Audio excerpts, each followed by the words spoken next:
À l'occasion de l'un an de son arrivée à la tête du ministère auprès du ministre de la Défense nationale et ancien combattant, Sylvain Mutombo était ce samedi 3 octobre devant le Chevalier de la Plume, au cours duquel il a brossé plusieurs sujets d'actualité de l'ère en RDC. Abordant la question de l'insécurité qui sévit depuis plusieurs années à l'est du pays, Sylvain Mutombo a rassuré le peuple congolais que le président Félix-Antoine Tshisekedi Tshilombo, à travers le gouvernement Sylvestre Ilunga Ilukamba, est en train d'employer le gros moyen pour y mettre fin dans les 6 mois prochains. S'agissant de son bilan à la tête de ce ministère de la souveraineté nationale, Sylvain Mutombo note des avancées très significatives. Nous avons réussi à faire beaucoup de choses au même moment,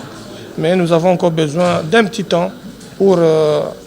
tout terminer, afin que demain les anciens combattants puissent se réjouir de notre passage dans ce ministère.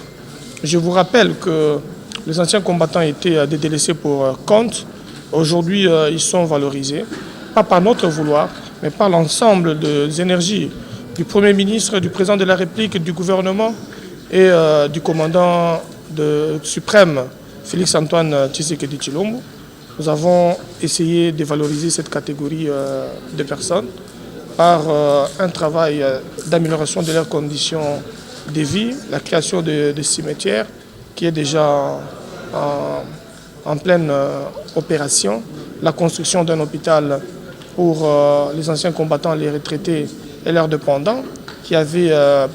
20 lits qu'on ramène à 200 lits, la réhabilitation de salles de spectacle de Gambela, qui est devenue une grande construction, bien entendu qui portera le nom du Premier ministre Sylvestre Ilunga. En outre, cet homme d'État a passé en revue la question liée aux élections à venir prévues notamment en 2023. Il a affirmé que l'Union pour la démocratie et le progrès social, parti présidentiel dont il est allié, est en train de travailler d'arrache-pied pour gagner l'électorat en 2023, mais aussi pour se pérenniser au pouvoir le plus longtemps possible. Sylvain Mutombo a affirmé que remettre le pouvoir en 2023 à l'ancien régime serait synonyme de favoriser la balkanisation de la République démocratique du Congo.